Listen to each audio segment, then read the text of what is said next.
വെച്ചാൽ നമ്മുടെ തിങ്കളാഴ്ചത്തെ ബിസിനസ് സ്റ്റഡീസിന്റെ എക്സാമിന് വരാൻ സാധ്യതയുള്ള കുറച്ച് 4 മാർക്കിന്റെ ക്വസ്റ്റ്യൻസ് ആണ് നമ്മൾ നോക്കുന്നത്. ഇത് നമ്മളുടെ പ്രഡിക്റ്റഡ് ക്വസ്റ്റ്യൻ പേപ്പർ ആണ്. ഈ ക്വസ്റ്റ്യൻ പേപ്പർ ഓൾറെഡി നമ്മൾ നമ്മുടെ ഇൻസ്റ്റാഗ്രാം പേജ് ആയിട്ടുള്ള യുവർ ഓൺലൈൻ ടീച്ചർ 1ൽ ഷെയർ ചെയ്തിട്ടുണ്ടായിരുന്നു. ഇനി ആർക്കെങ്കിലും കിട്ടാത്തതുണ്ട്, ഇൻസ്റ്റാഗ്രാം ഇല്ലാത്തവരൊക്കെ ഉണ്ടെന്നുണ്ടെങ്കിൽ നിങ്ങൾക്ക് വേണ്ടിയിട്ട് ഞാനത് ഫസ്റ്റ് കമന്റ് ആയിട്ട് പിൻ ചെയ്ത് വെച്ചിട്ടുണ്ട്. നിങ്ങൾക്ക് ഡൗൺലോഡ് ചെയ്യാം, പ്രിന്റ് എടുക്കാം, പഠിക്കാം കേട്ടോ. ഓക്കെ, അപ്പൊ നമ്മൾ 4 മാർക്ക് ഇതിൽ ആൻസർ ഉണ്ട് കേട്ടോ. ക്വസ്റ്റ്യൻ മാത്രമല്ല, വിത്ത് ആൻസേഴ്സ് ആണ്. അപ്പൊ നമ്മൾ ഇന്ന് നോക്കാൻ ഇതിൽ ആൻസേഴ്സും കൂടി ഇൻക്ലൂഡ് ആയിട്ടുള്ള വരുന്നത്. നമ്മൾ നോക്കാൻ വേണ്ടി പോകുന്നത് 4 മാർക്കിന്റെ നമ്മൾ പ്രതീക്ഷിക്കുന്ന കുറച്ച് ക്വസ്റ്റ്യൻസ്. 4 മാർക്കിലേക്ക് അല്ലെങ്കിൽ 3 മാർക്ക്, അത് രണ്ടും ഇങ്ങനെ മാറി മറിഞ്ഞിരിക്കും. അപ്പൊ ആ ഭാഗത്ത് വരാവുന്ന ക്വസ്റ്റ്യൻസ് 3 മാർക്കിനെ സെപ്പറേറ്റ് ചെയ്യാം കേട്ടോ.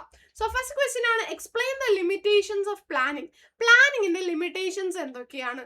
പ്ലാനിങ്ങിന്റെ ലിമിറ്റേഷൻസ് പറഞ്ഞാൽ 25th ക്വസ്റ്റ്യൻ, പ്ലാനിങ്ങിന്റെ ലിമിറ്റേഷൻ പറഞ്ഞിട്ടുണ്ടെന്നുണ്ടെങ്കിൽ planning is a time consuming process. അപ്പൊ നമ്മളോട് ഇത് ചോദിക്കുമ്പോൾ നമുക്ക് എഴുതാം ടൈം കൺസ്യൂമിങ് എഴുതിയിട്ട് അതിൻ്റെ ഉള്ളിൽ എക്സ്പ്ലനേഷൻ ആയിട്ട് എഴുതി വയ്ക്കാം, planning is a time consuming process.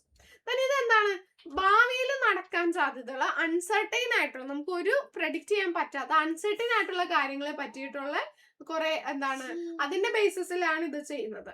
അടുത്തതാണ് ഇത്, it involves cost in collecting information collect ചെയ്യാൻ വേണ്ടിയിട്ട് ഒത്തിരി കോസ്റ്റ് ഇതിലേക്ക് വരും.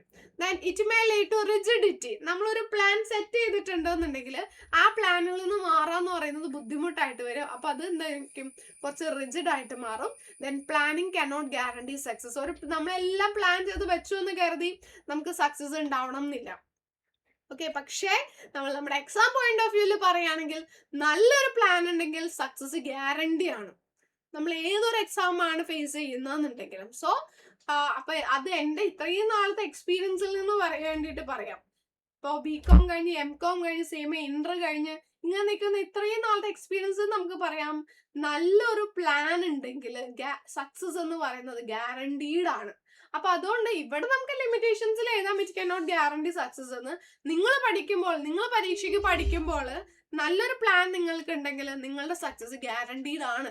നമ്മുടെ ആൻസർ പേപ്പർ കിട്ടിയിട്ട് വേണ്ട നമ്മൾ മാർക്ക് അറിയാൻ, നമുക്ക് നേരത്തെ അറിയാൻ പറ്റും. Then explain the features of planning. പ്ലാനിങ്ങിന്റെ ഫീച്ചേഴ്സ് എന്തൊക്കെയാണ്? പ്ലാനിങ് ഗോൾ ഓറിയന്റഡ് ആണ് അല്ലെ, ഒരു ലക്ഷ്യമുണ്ടാകും, ഓർഗനൈസേഷന്റെ ഗോൾ നേടണം എന്നുള്ളത്. അതൊരു മെന്റൽ പ്രോസസ് ആണ്. മാനേജ്മെന്റ് പ്രൈമറി ഫംഗ്ഷൻ ആണ്. അതൊരു കണ്ടിന്യൂസ് പ്രോസസ് ആണ്, ഫ്ലെക്സിബിൾ ആണ്, അതിൽ ഡിസിഷൻ മേക്കിംഗ് ഇൻവോൾവ് ആകുന്നുണ്ട്. വലിയ മാർക്കിന് ചോദിക്കുമ്പോൾ ഇതിന്റെയൊക്കെ എക്സ്പ്ലനേഷൻ ഒരു ലൈനും കൂടി ആയിട്ട് എഴുതണം. ഡിസിഷൻ മേക്കിംഗ് ഒരു പോയിന്റ് കൊടുക്കുക, എന്നിട്ട് just it involves decision making on various matters എന്നൊക്കെ പറഞ്ഞ് ജസ്റ്റ് ഒരു ഗ്യാസ് പോലെ എന്താ ചെയ്യുക, അതിന്റെ എക്സ്പ്ലനേഷൻ ഒന്ന് തട്ടിയിട്ടേക്കാം. Then what are the steps of organizing? ഓർഗനൈസിങ്ങിന്റെ സ്റ്റെപ്സ് എന്തൊക്കെയാണ്? ഫസ്റ്റ് സ്റ്റെപ്പ് ആണ് identification and division of work. ഇത് എക്സ്പ്ലെയിൻ ചെയ്യണേടാ, ഒരു സെന്റൻസ് എങ്കിലും ഇത് എക്സ്പ്ലെയിൻ ചെയ്യണേ.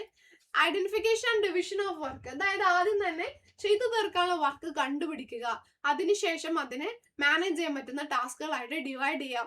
ഡിവൈഡ് ചെയ്തതിന് ശേഷം ഒരേപോലെയുള്ളതെല്ലാം ഒന്നിച്ച് ഗ്രൂപ്പ് ചെയ്യുക, അതാണ് ഡിപ്പാർട്ട്മെന്റലൈസേഷൻ. അതിനുശേഷം ഓരോരുത്തർക്ക് ഡ്യൂട്ടി അസൈൻ ചെയ്ത് കൊടുക്കുക. എംപ്ലോയി റിപ്പോർട്ടിംഗ് റിലേഷൻഷിപ്പ്, അതായത് ആരൊക്കെയാണ് സുപ്പീരിയർ, ആരൊക്കെയാണ് സബോർഡിനേറ്റ് എന്നുള്ള ആ റിലേഷൻഷിപ്പ് ക്രിയേറ്റ് ചെയ്യുക എന്നുള്ളതാണ്. ഇത് രണ്ടും വേണ്ട കേട്ടോ, അതെന്തോ മിസ്റ്റേക്ക് പറ്റിയതാണ്. 4 സ്റ്റെപ്പ് മതി, ഓർഗനൈസിങ്ങിന്റെ 4 സ്റ്റെപ്പ് മതി, 1, 2, 3 and 4.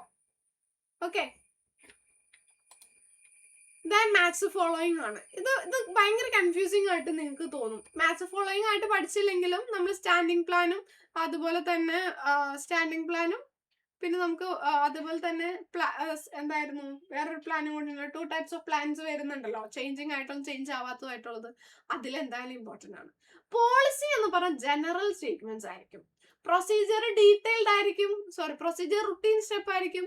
പ്രോഗ്രാം ഡീറ്റെയിൽഡ് ആയിരിക്കും, റൂൾ സ്പെസിഫിക് ആയിരിക്കും. അങ്ങനെ ഓർത്തിരുന്നു.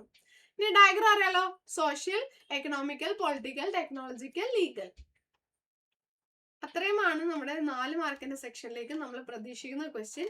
അത് ഈ 3 മാർക്കിന്റെ സെക്ഷനിൽ നിന്ന് ഇങ്ങോട്ട് ചാടിക്കയറാനും ചാൻസ് ഉണ്ട്. അപ്പൊ 3 മാർക്കിന്റെ സെക്ഷൻ മിസ് സെപ്പറേറ്റ് വീഡിയോ ആയിട്ട് ചെയ്യാം. അപ്പൊ അതുകൊണ്ട് എല്ലാവരും എന്ത് ചെയ്യുക, ചാനൽ സബ്സ്ക്രൈബ് ചെയ്തേക്കാം. Okay, thank you.